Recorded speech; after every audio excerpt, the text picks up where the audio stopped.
तो ये जुमला नहीं तो और क्या है। इससे पहले के जुमले भी कुछ याद दिला दूँ। मोदी कार्यकाल के 15-15 लाख आएंगे, 2 करोड़ नौकरियां सालाना मिलेंगी, किसानों की आय दोगुनी होगी, 100 स्मार्ट सिटीज़ बनेंगी, सांसद गांव गोद लेंगे। वो गोद से नीचे ही नहीं उतर पा रहे हैं गांव आज तक। तो और जब अमित शाह जी से पूछा गया कि आप लोगों ने तो चुनाव में कहा था 2 करोड़ नौकरियां देंगे, 15 लाख रुपए सबके खाते में आएंगे, तो बोले अरे चुनाव में जुमले बोले जाते हैं। तो ये भी जुमला है। कांग्रेस में और भाजपा में जो बड़ा अंतर है, उसके बाद इन्होंने 3 कृषि कानून ला दिए जो इन्हें थूक कर चाटना पड़ा और यू टर्न लेना पड़ा। यानी कि जब आप होमवर्क नहीं करेंगे, जब आप तैयारी नहीं करेंगे, तो ऐसे ही मुंह की खानी पड़ेगी। और यहाँ एक बार फिर वही दिखाई पड़ रहा है कि ना 33 में आपको यदि ज़्यादा शक्ति दे दो, कंट्रोल में ना रखो। उन्होंने प्रोटेक्ट वर्ड यूज़ किया, प्रोटेक्शन, जबकि यूज़ करना चाहिए था कंट्रोल, नकेल कस के। उन्होंने कहा अगर महिलाओं को भाई, पति या पिता प्रोटेक्शन नहीं देंगे तो वो निरंकुश हो जाएंगी। और राक्षस वर्ड यूज़ किया कि उनके अंदर राक्षसी प्रवृत्ति आ जाएगी। तो आप सोच सकते हैं कि कैसे गिरगिट की तरह महिला सशक्तिकरण के मुद्दे पर रंग बदलती है भाजपा। हमारा राजी ओबीसी राखवाकरण की नीति संबंधी अज राष्ट्रीय चेयरमैन अजय यादव की अगवाई में इंडियन नैशनल कांग्रेस के ओबीसी विंग ने एक मंग पत्र डिप्टी कमिश्नर अमृतसर नूं दिंदिआं पंजाब विच ओबीसी के राखवाकरण के हित में अपील करदिआं कहा कि बाकी सूबियां वांग पंजाब विच भी ओबीसी राखवाकरण जिहड़ा लागू किया जाए। तो इस दे नाल ही गलबात करदे ओबीसी कांग्रेस विंग के आगू ने इस दे बारे जानकारी जिहड़ी मीडिया नाल साझी की है।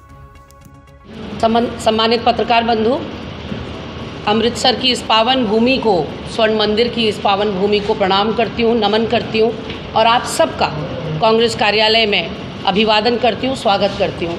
मेरे साथ मंच पर मौजूद हैं अमृतसर के हमारे बहुत ही वरिष्ठ जिलाध्यक्ष अश्विनी पप्पू जी, तमाम हमारे गणमान्य वरिष्ठ नेता यहाँ मंचासीन हैं, हमारे पार्षदगण मंचासीन हैं, हमारे युवा कांग्रेस के साथी यहाँ हमारे साथ मौजूद हैं। मैं सभी का इस प्रेस वार्ता में स्वागत करती हूँ। आज इस महत्वपूर्ण प्रेस वार्ता के लिए आप लोगों ने अपना बहुमूल्य समय दिया, उसके लिए भी आपका कोटि कोटि धन्यवाद। बड़ा हुआ तो क्या हुआ, जैसे पेड़ खजूर, पंथी को छाया नहीं, फल लागे अति दूर। आप समझ ही गए होंगे मैंने किन के लिए ये कहा है। मैं आज आपके सामने गरिमा दसौनी, AICC मेंबर भी हूँ और AICC के द्वारा भेजी गई प्रवक्ता। महिला आरक्षण जो कि एक जुमला साबित हो रहा है, वो कैसे मैं आपको आगे बताऊंगी। उसके लिए ये महत्वपूर्ण प्रेस वार्ता करने देहरादून उत्तराखंड से आपके बीच में पधारी हूँ। नाम के बड़े और दर्शन के छोटे आपने सुना होगा, लेकिन मोदी जी दर्शन के छोटे नहीं, बौने निकले। मातृशक्ति को सौगात दी भी तो इतना छोटा दिल करके, शर्तें जोड़ दी उसके साथ। आधी आबादी हमारी है और आपने खुद कहा था मिनिमम गवर्नमेंट मैक्सिमम गवर्नेंस। आपने खुद कहा था जितनी आबादी उतनी भागीदारी और उतनी ही हिस्सेदारी। हम आधी आबादी हैं। 9.5 साल बाद पूर्ण बहुमत होने के बावजूद आपने 9.5 साल बाद हमें तरसा कर रखा। एक याचक की भूमिका में मातृशक्ति को आपने रखा देश की। और अब आप जो झुंझुना हमें दिखा रहे हैं महिला आरक्षण का, वो ऐसा लग रहा है आपने कोहनी में खाना लगा दिया हमारे और कह रहे खाओ। गाजर लटका दिए ऊपर लंबे बांस पर और कह रहे खाओ। तो ये जुमला नहीं तो और क्या है। इससे पहले के जुमले भी कुछ याद दिला दूँ। मोदी कार्यकाल के 15-15 लाख आएंगे, 2 करोड़ नौकरियां सालाना मिलेंगी, किसानों की आय दोगुनी होगी, 100 स्मार्ट सिटीज़ बनेंगी, सांसद गांव गोद लेंगे। वो गोद से नीचे ही नहीं उतर पा रहे हैं गांव आज तक। तो और जब अमित शाह जी से पूछा गया कि आप लोगों ने तो चुनाव में कहा था 2 करोड़ नौकरियां देंगे, 15 लाख रुपए सबके खाते में आएंगे, तो बोले अरे चुनाव में जुमले बोले जाते हैं। तो ये भी जुमला है। कांग्रेस में और भाजपा में जो बड़ा अंतर है वो मैं आपको बताना चाहती हूँ। कांग्रेस जब 9 मार्च 2010 को ये महिला आरक्षण बिल लाई, उसके लिए पूरी तैयारी की, होमवर्क किया। मई 2008 को केंद्रीय समिति ने प्रस्ताव पारित किया कि अब महिला आरक्षण बिल लाना चाहिए। बहुत देर हो गई, बहुत साल हो गए, महिलाओं की मांग पर गौर किया जाना चाहिए। और मई 2008 में ही उसको ड्राफ्टिंग स्टैंडिंग कमेटी को सौंप दिया गया और कहा गया कि आकलन करो क्या क्या क्लॉजेज होंगे, कैसे दिया जाएगा। उन्होंने आकलन किया, 1.5 साल तक आकलन किया और 2009 दिसंबर में उन्होंने अपनी रिपोर्ट सौंपी स्टैंडिंग कमेटी ने। फिर 2010 में फरवरी में इसको कैबिनेट ने पास किया और 9 मार्च 2010 को इसको राज्यसभा में पारित कर दिया गया। मैं उस समय के भाजपा के वरिष्ठ नेता स्वर्गीय अरुण जेटली जी को याद करना चाहती हूँ। उन्होंने कहा था आज का दिन ऐतिहासिक है, बहुत महत्वपूर्ण है, बल्कि सब ने इसका विरोध किया। इसकी कहानी महिला आरक्षण की शुरू होती है 1989 से, जब स्वर्गीय राजीव जी ने सपना देखा कि महिलाओं की भागीदारी सुनिश्चित होनी चाहिए, उनको अग्रणी स्थान मिलना चाहिए, उनकी सामाजिक भागीदारी होनी चाहिए, उनको लीड रोल मिलना चाहिए, वही महिला सशक्तिकरण होगा। और राजीव जी पीछे नहीं हटे। 73वें और 74वें जो संविधान संशोधन बिल है उसके ज़रिए उन्होंने निकायों में, पंचायतों में जो आप 15 लाख आज जनप्रतिनिधि महिलाओं के रूप में देख रहे हैं, 40% उनमें से चुनकर आती हैं, यानी कि चुनाव जीत कर आती हैं। वो है असली महिला सशक्तिकरण। केवल ज़ुबानी जमा खर्च नहीं करती कांग्रेस। मैंने होमवर्क की बात जो यहाँ पर कही कि फ़र्क देखिए कांग्रेस और बीजेपी का। आपको लगेगा कि कांग्रेस देर करती थी इसलिए 1.5-2 साल लगाए, इन्होंने चटमंगनी पट ब्याह कर दिया, पर इन्होंने ऐसे ही नोटबंदी ला दी हम पर बिना होमवर्क के। नतीजा क्या रहा? 0, 0 बटा सन्नाटा। ऐसे ही इन्होंने अचानक रात को GST लाद दी हमारे ऊपर, और उस GST में आप गूगल करेंगे तो आपको पता चलेगा सैकड़ों संशोधन हो चुके हैं। उसके बाद इन्होंने 3 कृषि कानून लाद दिए जो इन्हें थूक कर चाटना पड़ा और U-टर्न लेना पड़ा। यानी कि जब आप होमवर्क नहीं करेंगे, जब आप तैयारी नहीं करेंगे तो ऐसे ही मुंह की खानी पड़ेगी। और यहाँ एक बार फिर वही दिखाई पड़ रहा है कि ना 33 में आरक्षण दिख रहा है, न 39 में दिख रहा है 2039 में, और हमसे कहा जा रहा है दे दिया दे दिया दे दिया। इसको जुमला नहीं तो और क्या कहें। और मैं तो उन भाजपा की महिला नेत्रियों पर मुझे बड़ी दया और तरस आ रही है जो फूल बरसा रही हैं। या तो वो बहुत मासूम हैं, या बहुत भोली हैं, या फिर अंधभक्ति में अपनी सूझबूझ खो चुकी हैं, बावली फूल बरसा रही हैं। पता ही नहीं, उनको ऐसा लग रहा है गोया सबके सब विधायक बन गई या MP बन गई, वो सबके सब सांसद बन गई हैं, ऐसे झूम रही हैं, नाच रही हैं। उन्हें पता ही नहीं चल रहा है गाजर लटका दी गई है आपके आगे से भी, जैसे युवाओं के आगे से 2 करोड़ की गाजर लटकाई गई थी। मैं आपको बताना चाहती हूँ 2010 में हमने राज्यसभा में पास कर दिया, लोकसभा में रुक गया। आपके पास तो पूर्ण बहुमत है, फिर भी 9.5 साल आपने इंतज़ार करवाया। चलिए इंतज़ार करवाया, कोई बात नहीं, कहते हैं अंत भला तो सब भला। हमने इंतज़ार भी कर लिया लेकिन फल मीठा तो मिला नहीं। आपको ये 2 पुछल्ले लगाने की क्या ज़रूरत थी? जनगणना होगी, फिर परिसीमन होगा, फिर जाकर मिलेगा। अरे हमने 2011-12 में मनमोहन सिंह सरकार ने जो जाति जनगणना करी, जो हमने जिसको SECC कहते हैं, यानी कि सोशियो इकोनॉमिक कास्ट सेंसस किया था, उसको आपने सार्वजनिक नहीं किया। हमने 11-12 में किया, और आपको पता है कि उसको आने में समय लगता है, उस जनगणना को आने में समय लगता है। तब तक सरकार बदल गई, तब तक इनकी सरकार आ गई 2014 में, पर आंकड़े आज तक सार्वजनिक नहीं हुए।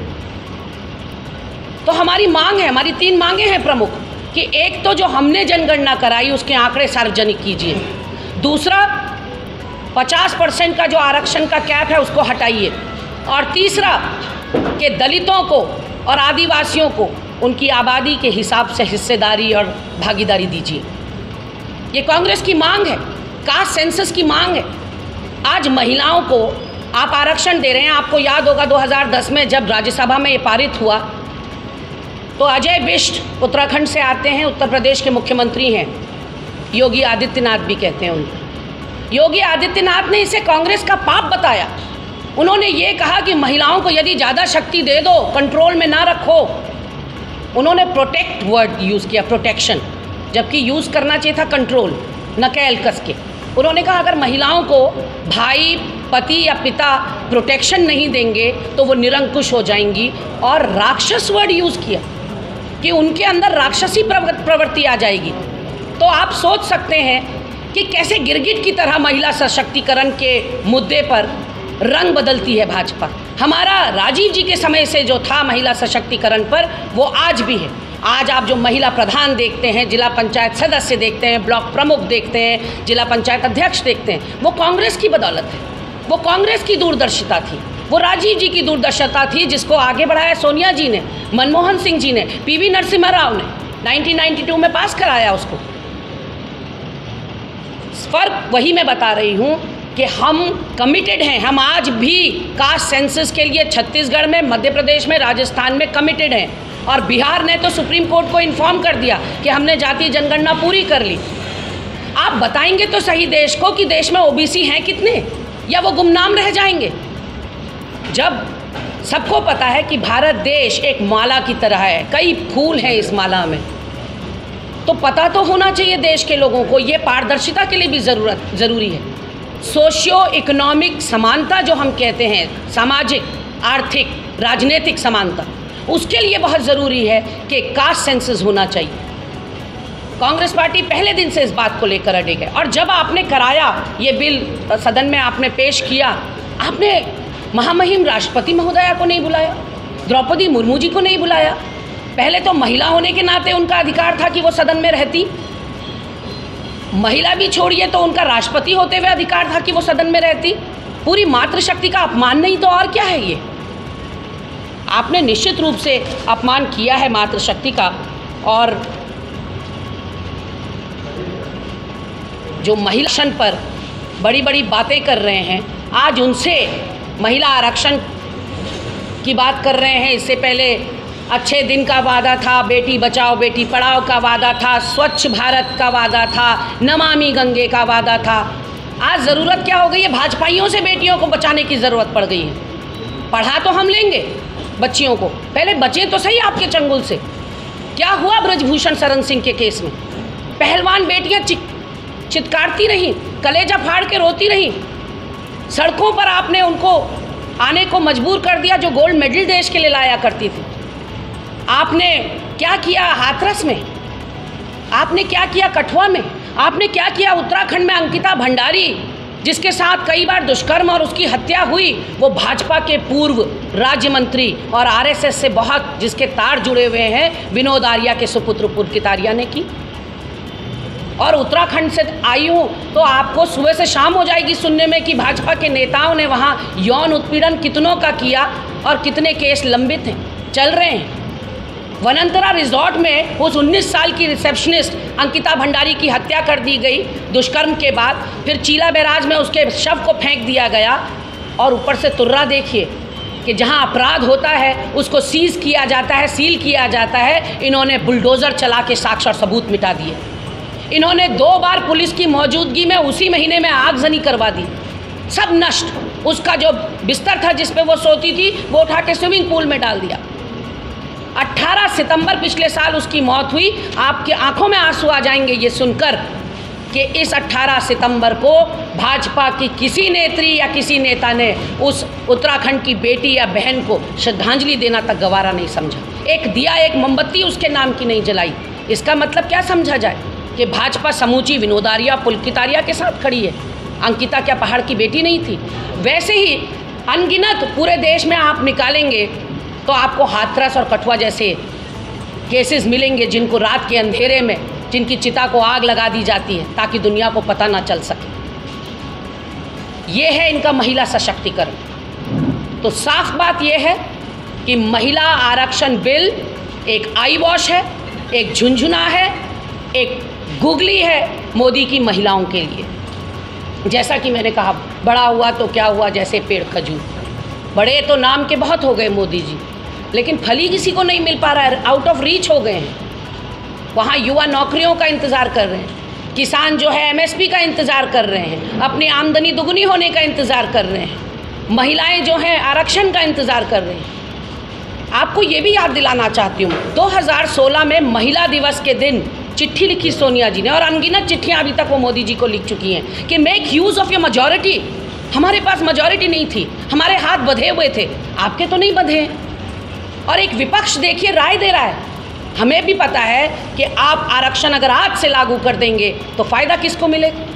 हमें पता है, लेकिन फिर भी हम चाहते हैं कि महिलाओं को फ़ायदा हो, महिलाएं राजनीति के क्षेत्र में आगे आएँ, क्योंकि महिलाएं अच्छा नेतृत्व कर सकती हैं। कहाँ लोहा नहीं मनवाया, बछेंद्री पाल से लेकर आप देखिए कल्पना चावला तक और इंदिरा गांधी से लेकर सुनीता विलियम्स तक, महिलाओं ने कौन से क्षेत्र में झंडे नहीं गाड़े हैं। तो ऐसे में ये शर्तों की क्या ज़रूरत थी? जो 11-12 का जनगणना थी, परिसीमन था, आप उसके आधार पर आज से ही इसको लागू कर सकते थे, और फिर जब आपकी जनगणना और आपका परिसीमन पूरा हो जाता तो फिर आप उसको फ्लिप फ्लॉप करके आरक्षण उस बेसिस पे दे सकते थे, क्योंकि आरक्षण का तो रोटेशन होना ही है। ये तो कहा ही जा रहा है कि आरक्षण का रोटेशन होगा। 2016 मैंने बताया आपको, महिला दिवस के दिन सोनिया जी चिट्ठी लिखती हैं मोदी जी को कि इससे बढ़िया उपहार आप नहीं दे पाएंगे, महिलाओं को आरक्षण दे दीजिए। और फिर 2018 मानसून सत्र में राहुल जी चिट्ठी लिखते हैं मोदी जी को कि आप बार बार सार्वजनिक मंचों से महिला सशक्तिकरण की बड़ी बड़ी बातें करते हैं, आप महिलाओं की भागीदारी की या उनको मेन स्ट्रीम में मुख्यधारा में जोड़ने की बात करते हैं। आज कर डालिए, ये सही मौका है करने का। और अपनी चिट्ठी के साथ संलग्न किए राहुल जी ने 32 लाख हस्ताक्षर उसके पक्ष में, महिला आरक्षण के पक्ष में, जो हमने पूरे देश से मंगाए थे, पैन इंडिया से मंगाए थे, हमारे कांग्रेस के कार्यकर्ताओं से, आम जनता से हमने सिग्नेचर्स करवाए थे। वो 32 लाख सिग्नेचर्स उन्होंने संलग्न किए मोदी जी को 2018 में कि 2019 का लोकसभा चुनाव आने वाला है, मोदी जी दे दीजिए, दे दीजिए, दे दीजिए कहते कहते 2014 से 2023 में पहुंच गए हम, और 2023 में कह रहे हैं लो जी आपको दे दिया झुंझुना हमने। डेट नहीं बता पा रहे। भाजपा के किसी नेता से आप पूछ लीजिए आरक्षण कब से लागू होगा, क्या 29 का जो लोकसभा चुनाव होगा उसमें हो जाएगा, क्या 2033 में जो होगा वो हो जाएगा, 33 या 34 में, या नीचे 39 आ जाइए हो जाएगा। कोई श्योरिटी नहीं, कोई गारंटी नहीं, केवल जुबानी जमा खर्च। इतने सारे लोग लुभाने हमको सपने दिखाए, सब्ज़बाग दिखाए, लेकिन नतीजा आप देख रहे हैं कि क्या है। आज के समाचार पत्र में मैं पढ़ रही थी साथियों, हमको कच्चा तेल रशा 30% ज़्यादा दे रहा है, 30% और देशों के मुकाबले। औरों को $60 प्रति बैरल मिल रहा है, हमको 90। ये है उनकी 56 इंची छाती, और ये है उनकी अंतर्राष्ट्रीय ख्याति कि रूस थर थर थर थर काँप रहा है, और केवल भारत ऐसा देश है जिसे $30 प्रति बैरल ज़्यादा में कच्चा तेल दे रहा है। क्यों? कोई सवालों के जवाब नहीं। यहाँ सवाल के जवाब नहीं मिलते। मणिपुर पे कितने मिल गए, नूहू पे कितने मिल गए।